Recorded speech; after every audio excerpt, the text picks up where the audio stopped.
Herkese merhabalar. Gül Mutfağım kanalıma hoş geldiniz. Bugün mutfağımızda baklava çeşitlerinin içerisinde yapımı çok kolay olan ve kıyır kıyır kat kat harika bir lezzet Dilber dudağı tatlısı hazırladım arkadaşlar. Yapımı da çok pratik. Önce şerbetimizi hazırlıyoruz. Şerbetimiz için 2,5 su bardağı toz şeker ve 2,5 su bardağı su yeterli geliyor. Tenceremize aldığımız şeker ve suyumuzu biraz karıştıralım ve şekerimizin erimesini kolaylaştırmış olalım. Ocağımıza aldığımız tenceremizi burada da biraz karıştırarak şekerin erimesine yardımcı olmaya devam edelim.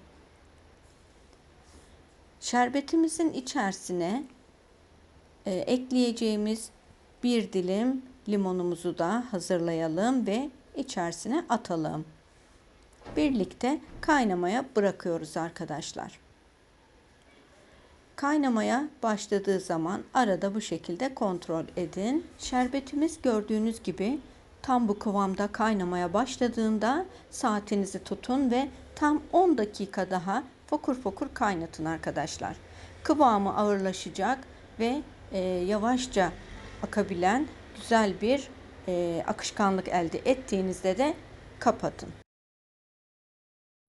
Evet arkadaşlar, şerbetimizi kenara aldık ve soğumaya bıraktık. Şimdi tatlımızın malzemelerini saymaya geçiyorum. 1 adet yumurta, 40 gram tereyağı, 1 çay bardağı yoğurt, yarım çay bardağı sıvı yağ,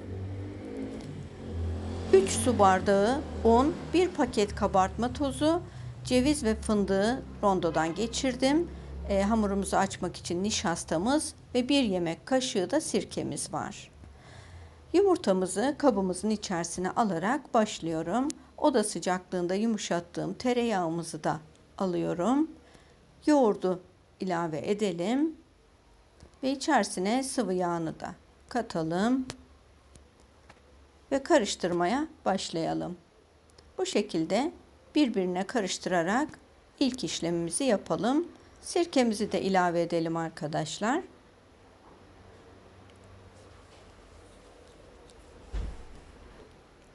Evet, birbirine güzelce karıştırdık.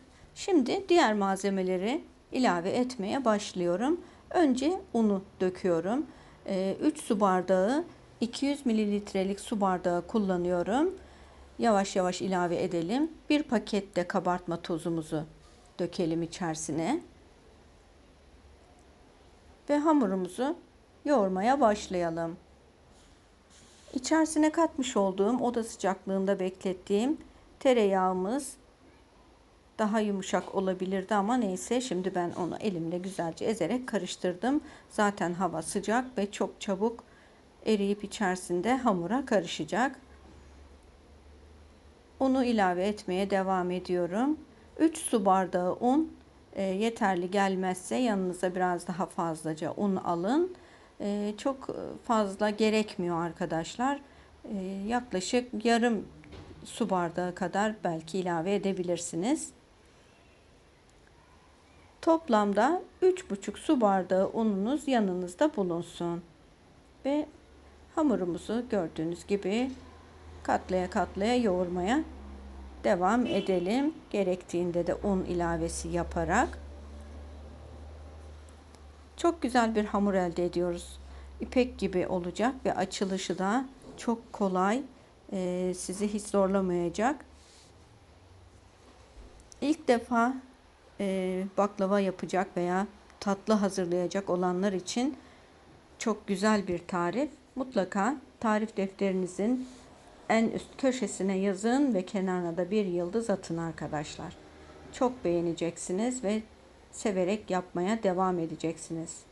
Mutfağa ilk defa girmiş olan herkesin yapabileceği güzellikte ve kolaylıkta bir tatlı tarifi. Hamurumuzu iyice yoğuralım, iyice özleşsin ve kendine gelsin arkadaşlar. Ne kadar güzel yoğurursanız o kadar iyi. Artık yoğurma işlemimizin de sonuna geldik sayılır.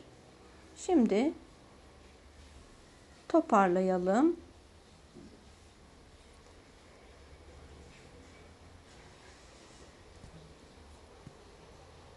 Ve kabımızın içerisinde yaklaşık bir 10 dakika kadar bekletelim. Hamurumuz kendine gelsin ve elastik bir hal alsın. Diğer tarafta hamurumuzda kullanacağımız, üzerine süreceğimiz yağımızı hazırlıyoruz. 150 gram tereyağı, yarım çay bardağı da sıvı yağı küçük bir tava içerisine aldım ve eritmeye bırakıyorum. Yağımızı da eritelim ve hazırlayalım.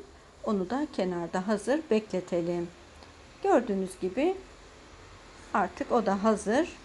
Ve şimdi dinlenmiş olan hamurumuzu açma işlemine geçiyoruz arkadaşlar. Bakın nasıl elastik ve çok güzel bir hamurumuz var. Açmak için nişasta kullanıyoruz arkadaşlar. Nişastayı ben mısır nişastası kullandım. Dilediğiniz nişasta olabilir. Buğday nişastası da olabilir. Hamurumuzu merdane yardımı ile açmaya başladık arkadaşlar. Oklava kullanmaya hiç gerek kalmıyor. Gördüğünüz gibi çok da kolay ve güzelce açılıyor. Nişasta ile her tarafını kaplayarak kolaylıkla genişletip açabileceksiniz.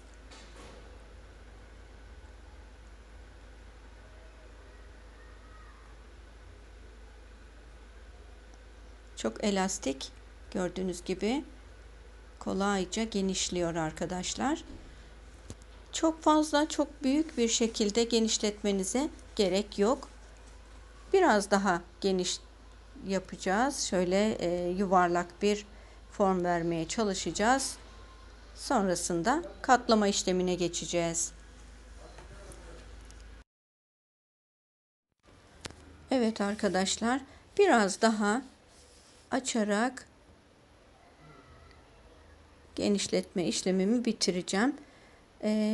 Baklavamızı hazırlarken, Dilber dudağı tatlısını hazırlarken püf noktalarımız çok önemli. İlk yaptığımız işlem, hamurumuzu güzelce yoğurduk ve 10 dakika kadar dinlendirdik. Sonrasında gördüğünüz gibi geniş bir form vererek açtık ve şimdi katlama işlemine geçiyoruz. Ve bu işlemi yaparken de bolca nişasta ile her tarafını kaplıyoruz. Nişastanın çok fazla olduğunu düşünmeyin arkadaşlar. Bu şekilde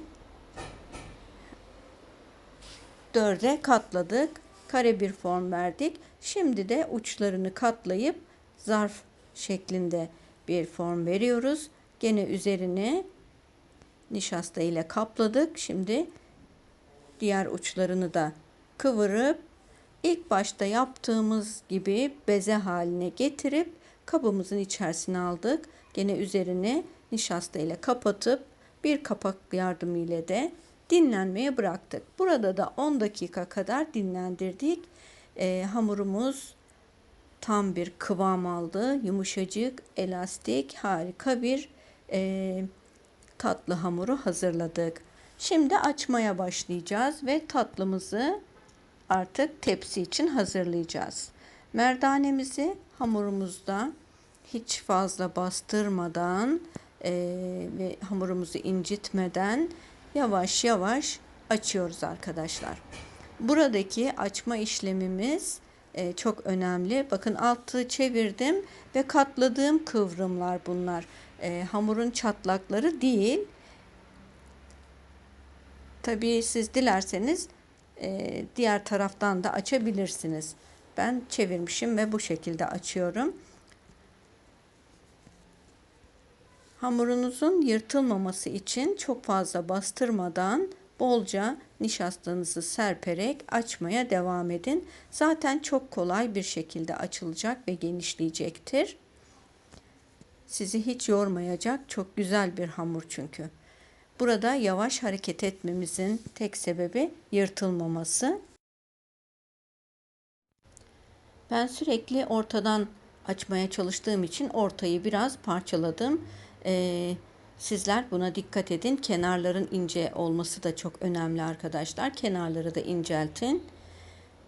Hamurumuzun kalınlığı gördüğünüz gibi 1 milim yeterli. 1 milim inceliğine getirinceye kadar açın ve artık ceviz için hamurumuzu ortadan 2 keselim ve ceviz serpmek için ayarlayalım. 2 parçaya böldüm ve her tarafına gelecek şekilde de cevizlerimizi yerleştirdim. Şöyle 3 parmak enliliğinde katlıyorum hamurumuzu. Köşelerine de gelsin. Evet, ve elimle bastırarak yerleştiriyorum. Bastırdığımızda da hamurumuz tekrar güzel bir form alıyor ve dikdörtgen hale tekrar yerleşiyor.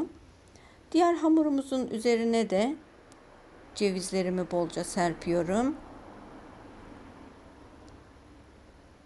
Ve onu da 3 parmak genişliğinde katlıyorum ve katlarken de bastırarak yerleştiriyorum hamuru.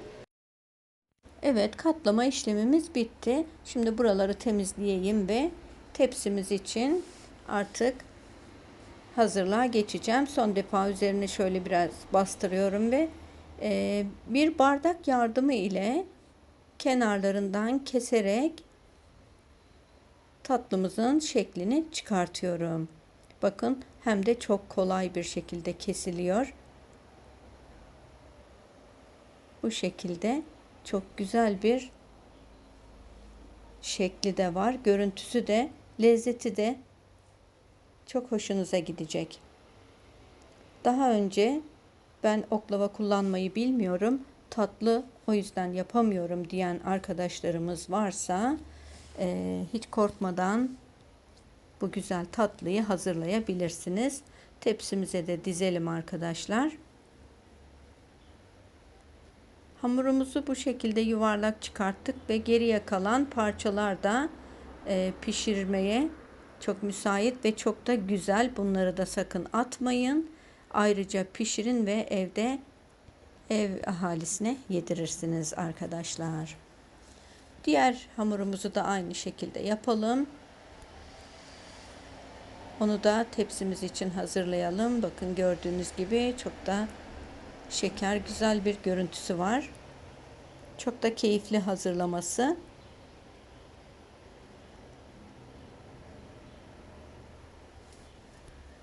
Evet.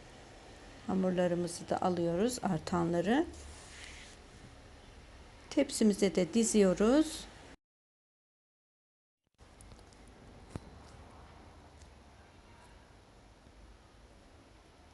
Ve artan hamurları da tepsimin kenarındaki boşluğa yerleştiriyorum. Onları da kızarsınlar güzelce. Fırına gideceğiz ama önce tereyağımızı süreceğiz. Tereyağımızı erittiğimizde dibinde sütü kalıyor arkadaşlar. Bunu bir süzgeç ile süzün. Bu dibinde kalan sütü sakın tatlınızın hamuruna sürmeyin. Çünkü fırında yanık oluşturur. Hamurlarınızın üzerinde yanık yanık görüntüler olur. Kaşık yardımı ile tüm tatlıların üzerine tereyağımızdan bolca döküyorum. Burada 150 gram tereyağı, yarım çay bardağı sıvı yağını birlikte eritmiştik. Unutmayalım. Şimdi fırına gidiyoruz ve 150 derecede yaklaşık 50-60 dakika kadar pişti. Şimdi size göstermeye çalışıyorum. Of, çok sıcak, ellerim yandı arkadaşlar. Siz şöyle bakın uzaktan. Gördüğünüz gibi kat kat ayrıldı.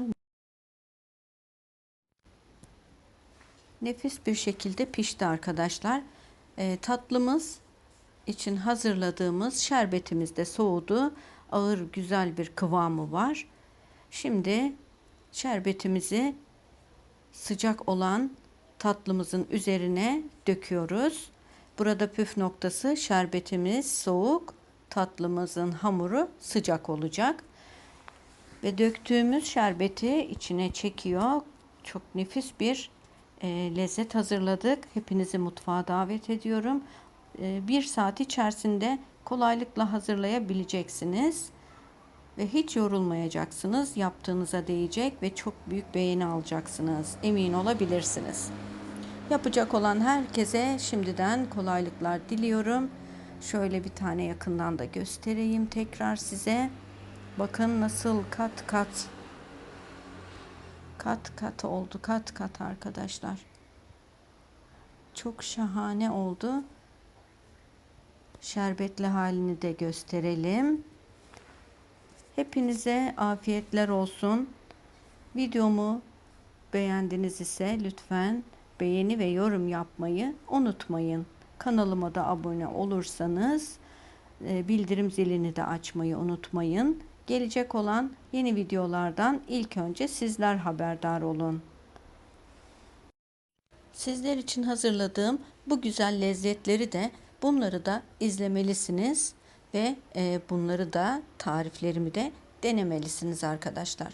Tekrar görüşebilmek dileğiyle kendinize çok iyi bakın. Hoşça kalın.